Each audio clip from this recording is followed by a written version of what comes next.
Hello বাগিনা, Mark Zuckerberg. আই তোর মামু নোয়াখালীর তো কইতেছি। ওই বাগিনা তোর কইতাম যে কথা, তুই একখানা ফেসবুক ওই যে কমেন্ট বক্সের মধ্যে একটু ভয়েস সিস্টেমটা চালু কর। কারণ কমেন্টের মধ্যে লেখালেখি করি মনের স্বাদ পূরণ করা যায় না। ভয়েস সিস্টেমটা চালু কর, মন খুলে মনের ভাষাটা প্রকাশ করি। কেননা বাংলাদেশের মধ্যে কিছু এলিয়েন মার্কা মানে ইউজার বাড়িছে, হিগুনের ভিডিও দেখলে মানে লেখি মনের স্বাদটা পূরণ হয় না। মানে তুই ভয়েস সিস্টেমটা চালু কর, যেমন তুই ভয়েস সিস্টেমটা চালু কর, ওই ভয়েস সিস্টেমের মধ্যে মানে মনের ভাষাটা এগুলারে প্রকাশ করতাম চাই। কী কইছি বুঝতি?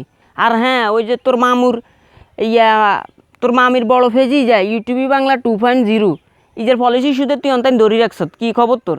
পলিসি ইস্যু এটা তাড়াতাড়ি উড়া, আর না হলে কিন্তু মামু বাংলাদেশের মধ্যে তোর ব্যবসার মধ্যে লালবাতি জ্বলাই দিই। যেমনে কইছি হেমনে কর, আর ভয়েস সিস্টেমের বিষয়টা মাথাত রাখিস। আগামী আপডেটের আগে এটা ঠিক করে লিস, ঠিক আছে নি? ওকে।